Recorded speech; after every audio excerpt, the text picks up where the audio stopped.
لیکن وہ پیار سے مجھے لپٹائے اپنے ساتھ اندر لے گئی۔ اندر تو جیسے ایک محل بنا ہوا تھا، یہاں کی شان و شوکت دیکھنے والی تھی۔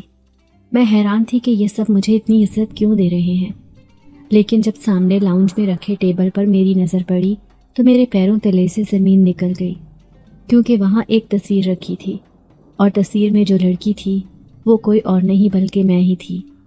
اب میں حیرت سے بت بن کر کھڑی تھی۔ بھلا میری تصویر یہاں کیسے ہو سکتی ہے؟ دونوں ہاتھوں میں منہ چھپا کر میں پھوٹ پھوٹ کر رونے لگی۔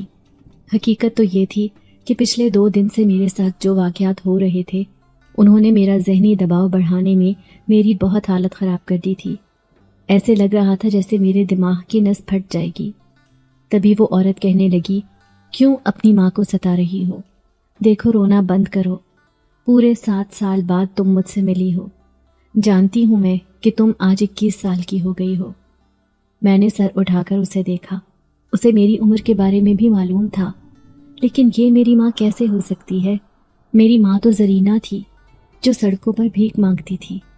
پھر سامنے کھڑی دوسری عورت جو مجھے یہاں لے کر آئی تھی، وہ اس امیر زادی عورت سے کہنے لگی، یہ بہت زیادہ گھبرائی ہوئی ہے، تم اسے اس کے کمرے میں لے جاؤ، کپڑے وغیرہ تبدیل کرواؤ، تھوڑی دیر بعد اسے سب کچھ یاد آ جائے گا۔ اب وہ مجھے اپنے ساتھ ایک عالی شان کمرے میں لے آئی تھی۔ بڑا ہی خوبصورت کمرہ تھا جہاں پر جگہ جگہ میری تصویریں لگی ہوئی تھیں، لیکن میں نے پھٹے پرانے کپڑے نہیں بلکہ ان تصویروں میں بہت خوبصورت کپڑے پہن رکھے تھے۔ میں کسی شہزادی کی طرح لگ رہی تھی۔ یہ تصویریں میری شاید 16 یا 17 برس کی تھیں اور آج میں 21 سال کی تھی۔ ایسا لگ رہا تھا میرا دماغ بہت الجھ گیا ہے، میں کچھ بھی نہ سمجھ پا رہی تھی۔ تبھی سامنے کھڑی وہ عورت جو خود کو میری ماں کہہ رہی تھی مجھے کہنے لگی، اس الماری میں سے کپڑے نکال کر پہن لو، جو بھی تمہیں اچھا لگے۔ وہ بڑے پیار سے میرے بال سنوار رہی تھی۔ میں 2 قدم پیچھے ہو گئی کیونکہ میرے وجود سے تو بے تحاشا بدبو آ رہی تھی۔ میرے پھٹے پرانے کپڑے اس خوبصورت بنگلے کے لائق نہیں تھے۔ میں تو ایک بھیکارن کی بیٹی تھی، لیکن اس عورت کے کہنے پر میں نے کپڑے تبدیل کر لیے اور چپلیں بھی بہت خوبصورت اور نئی پہن لی تھی۔ یہاں پر قداور آئینہ تھا۔ میں نے آج تک آئینہ نہیں دیکھا تھا کیونکہ ہم غریبوں کی جھونپڑی میں تو آئینے کا تصور بھی نہیں تھا۔ پھر جیسے ہی میں نے خود کو شیشے میں دیکھا تو میں بالکل بدل چکی تھی۔ عمدہ لباس، تازہ شیمپو سے دھلے ہوئے بال، ہر طرف خوشبو پھیلی ہوئی تھی۔ میں سہم کر وہیں نیچے زمین پر بیٹھ گئی تھی۔ تبھی وہ عورت اندر آئی جو مجھے کہہ رہی تھی کہ وہ میری ماں ہے۔ وہ مجھے کہنے لگی، ارے میری جیا نیچے کیوں بیٹھی ہے؟ کیا تمہیں ابھی بھی یاد نہیں آیا کہ یہ تمہارا ہی کمرہ ہے؟ دیکھو تمہاری ماں کی آنکھیں تمہیں دیکھنے کے لیے ترس گئی تھی، لیکن میں جلد ہی تمہارے بابا کو بھی خبر کرنے والی ہوں۔ وہ دوسرے ملک میں ہیں لیکن بہت جلد واپس آ جائیں گے۔ جب انہیں پتہ چلے گا کہ اس کی جیا واپس لوٹ آئی ہے۔ اس نے مجھے پیار سے اٹھنے کو کہا اور خود اپنے ساتھ باہر لے گئی۔ اب وہ مجھے اپنے ہاتھوں سے شاندار ناشتہ کروا رہی تھی۔ میں نے دیکھا 2-3 ملازمائیں ادھر ادھر صفائی کرتی پھر رہی تھیں، جبکہ ایک کچن میں کھانا بنا رہی تھی۔ ایسے لگ رہا تھا جیسے کوئی جادو ہو گیا ہو اور پل بھر میں سارے منظر بدل گئے ہوں، اور میں اس منظر سے کبھی بھی ہٹنا نہیں چاہتی تھی۔ تبھی ایک ملازمہ آ کر کہنے لگی، بیگم صاحبہ، آپ نے اپنی بیٹی کے مل جانے کی کتنی منتیں مانگی تھیں، آج وہ ساری منتیں پوری ہو گئیں، اب ہمیں بھی ضرور نوازیے گا۔ تو وہ بیگم صاحبہ کہنے لگی، کیوں نہیں، ارے میری جیا واپس آ گئی ہے، دیکھنا میں تم سب کو بہت خوش کر دوں گی، لیکن بس دعا کرو کہ اس کی یادداشت بھی واپس آ جائے۔ میں انہیں کہنا چاہتی تھی کہ میری یادداشت نہیں کھوئی، بلکہ میں جیا نہیں شادو ہوں، ایک بھیکارن کی بیٹی۔ لیکن نہ جانے کیوں اس کی بیٹی اور میری شکل اتنی ملتی تھی۔ جیسے ہی رات ہوئی تو میں اسی عالی شان کمرے میں آ گئی، لیکن بہت سہمی ہوئی میں زمین پر ہی لیٹ گئی تھی۔ میں اپنی اوقات اچھی طرح پہچانتی تھی۔ میں رات کو سو رہی تھی جب میرے کانوں میں سرگوشی سی محسوس ہوئی۔ کیسی لگ رہی ہے تمہیں اپنی زندگی؟ ایک رات جب تم نے میری جان بچائی، اس کے بعد سے ہی تمہاری زندگی بدل گئی۔ میں نے آنکھیں پھاڑ کر حیرت سے اسے دیکھا تھا۔ وہ میرے سامنے ہی کھڑا تھا، وہی نوجوان جس کی میں نے اس رات جان بچائی تھی۔ تم کون ہو اور یہاں کیسے آئے؟ میری بات سن کر وہ مسکرایا اور کہنے لگا، میں ایک جنزاد ہوں، میں کہیں بھی جا سکتا ہوں، یہ میری طاقت ہے جو تم نے اپنے گلے میں ڈال لی ہے۔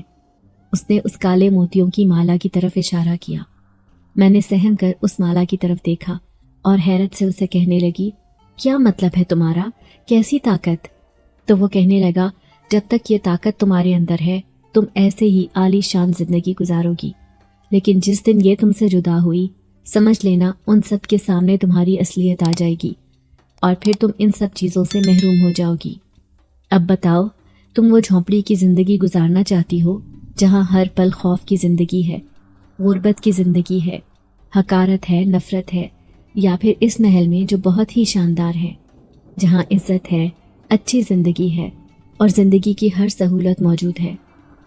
اب میں خاموش تھی۔ کس لڑکی کا خواب نہیں ہوگا کہ وہ ایک اچھی زندگی گزارے جبکہ اس کی عمر بھی ایسی ہو؟ میں اسے کہنے لگی، کیا یہ زندگی ہمیشہ کے لیے مجھے مل سکتی ہے؟ یہ سن کر وہ مسکرایا اور کہنے لگا، کیوں نہیں؟ جب تک تمہارے دل میں کوئی برائی نہیں آئے گی تم ایسی ہی زندگی گزارو گی۔ لیکن میری ماں اور میرے چھوٹے بہن بھائی، وہ کس حال میں ہیں؟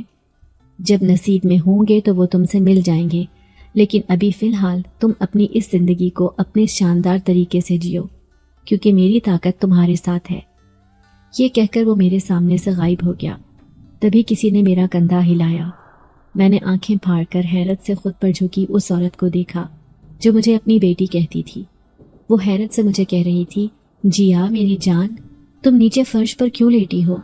دیکھو تمہارے لیے میں نے اتنا بڑا بیڈ سجایا ہے، تمہاری کسی بھی چیز کو میں کسی کو چھونے نہیں دیتی تھی، یہ سب تمہارا ہے، پھر تم اتنی انجان کیوں بن رہی ہو؟ اس کی آنکھوں میں آنسو تھے۔ میں گھبرا کر بیڈ پر لیٹ گئی۔ وہ پوری رات میرے سامنے بیٹھی رہی، جبکہ مجھے اس سے خوف محسوس ہو رہا تھا، کیونکہ ایسے لگ رہا تھا جیسے برسوں بعد کسی کو کوئی چیز مل گئی ہو۔ وہ مجھے کسی صورت دوبارہ کھونا نہیں چاہتی تھی۔ میں حیران تھی اس کی محبت پر۔ لیکن دوسرے دن اس بنگلے کو شاندار محل کی طرح سجایا جا رہا تھا، جبکہ میں سہمی ہوئی کھڑی تھی۔ پھر وہ عورت آ کر کہنے لگی، تمہارے آنے کی خوشی میں آج بہت بڑی پارٹی رکھی ہے میں نے، سب لوگ آئیں گے اس دعوت میں۔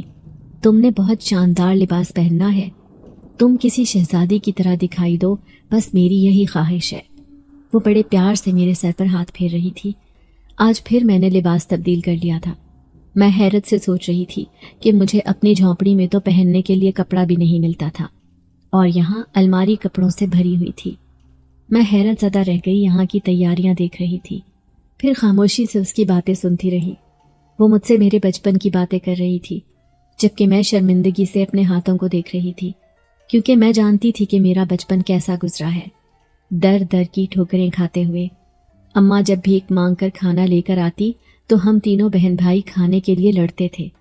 کبھی اماں کے پاس بریانی ہوتی، کبھی بچی کھچی روٹی، کبھی باسی ڈبل روٹی، اور انہی چیزوں کو ہم خوش ہو کر کھا لیا کرتے تھے۔ میرا بچپن ایسے ہی گزرا تھا اور میں انہی چیزوں کو دیکھ کر جوان ہوئی تھی۔ لیکن یہ عورت کیا کہہ رہی ہے کہ وہ مجھے اپنے ساتھ ورلڈ ٹور پر لے گئی تھی گھومنے پھرنے کے لیے، اور ایک دفعہ وہ مجھے مری کے پہاڑی علاقے میں لے گئی تھی جہاں پر قسمت نے مجھے اس سے جدا کر دیا تھا۔ وہ کہہ رہی تھی کہ ایک پہاڑی سے نیچے گرنے کی وجہ سے وہ مجھ سے جدا ہوئی تھی، لیکن میری لاش مل نہ سکی تھی۔ تبھی اسے یقین تھا کہ میں ضرور اس کی زندگی میں واپس آؤں گی، اور آج دیکھو میں اس کے سامنے بیٹھی ہوں۔ وہ عجیب و غریب کہانیاں سنا رہی تھی، جبکہ میں خاموشی سے اس کی باتیں سن رہی تھی۔ جیسے ہی رات ہوئی، میں اپنے کمرے میں بیٹھی تھی جب ملازمہ آ کر کہنے لگی، چھوٹی بی بی، آپ کے لیے یہ بیگم صاحبہ نے کپڑے بھجوائے ہیں۔ وہ ایک خوبصورت سفید رنگ کا لباس تھا۔ ایسا لباس تو شہزادیوں کا ہوتا ہے۔ میں حیرت سے اس لباس کو دیکھ رہی تھی۔ پھر وہ کہنے لگی، آپ اسے پہن کر جلدی سے تیار ہو جائیں، مہمان آنے والے ہیں۔ یہ بھلا مجھ پر اچھا لگے گا؟ میں حیرت سے سوچ رہی تھی، لیکن پھر بھی میں نے وہ سفید فراک پہن لیا تھا۔ جیسے ہی اپنے آپ کو آئینے میں دیکھا تو مجھے خود پر یقین نہیں آیا کہ یہ میں ہی ہوں۔ تبھی ایک لڑکی اندر آئی اور کہنے لگی، میں آپ کو تیار کرنے آئی ہوں۔ پھر اس نے مجھے تیار کیا، اور جب تیار ہونے کے بعد میں نے خود کو آئینے میں دیکھا تو میں پہچان نہ سکی کہ میں وہی شادو ہوں، ایک بھکارن کی بیٹی۔ اچانک سے میری قسمت کیسے بدل گئی، نہ جانے کیوں اپنے آپ کو دیکھ کر میری آنکھوں میں آنسو آ گئے تھے۔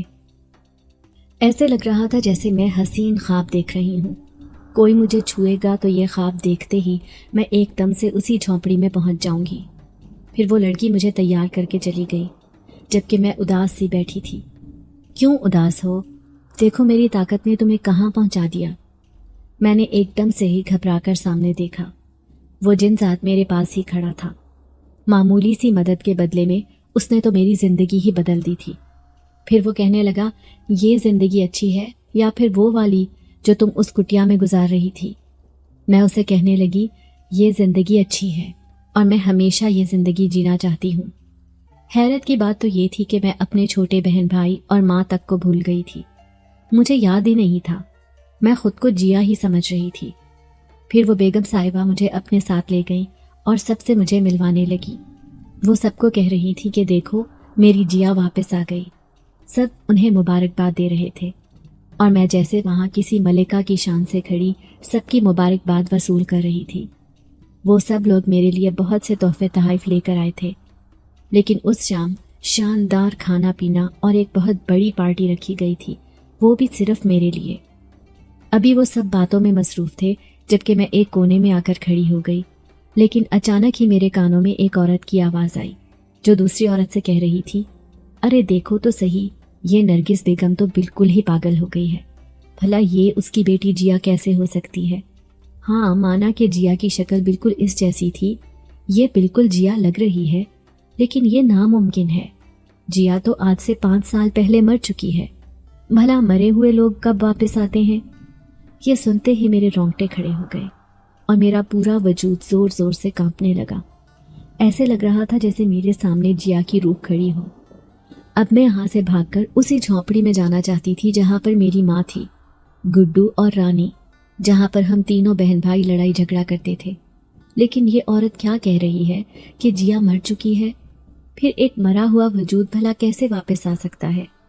سچ میں ہی مجھے نرگس بیگم سے ڈر لگ رہا تھا، جو بہت زور زور سے ہنس رہی تھی، بالکل کسی نفسیاتی مریض کی طرح۔ اب میں بری طرح گھبرائی ہوئی تھی۔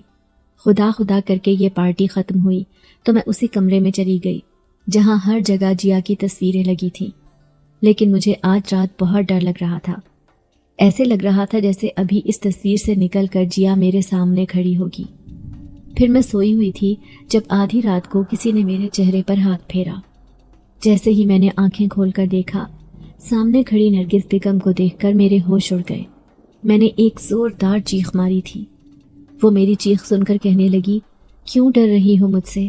میں ماں ہوں تمہاری، دیکھو جیا ایسے نہ کرو۔ میں حیران تھی کہ وہ رات کے 12 بجے میرے کمرے میں کیا کر رہی ہے۔ میں گھبرا کر اس سے کہنے لگی، لیکن آپ کی بیٹی تو مر چکی ہے۔